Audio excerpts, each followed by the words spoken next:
బ్రహ్మ వినిపిస్తుందా? Hello hello hello, ఎవరు? మా ఫ్రెండ్ ఫోన్ మీ దగ్గర ఎలా? సార్, ఆయన ఫుల్ గాయాలతో రోడ్ మీద పడున్నాడు sir. కొనపూరితో కొట్టుకుంటున్నాడు.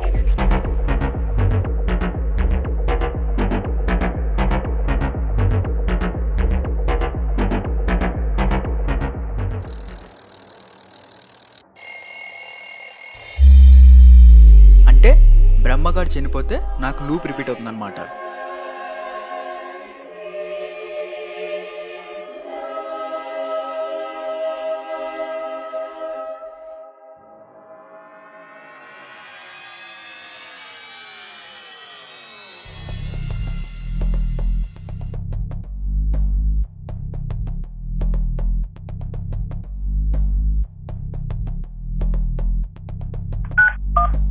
The subscriber is currently switched.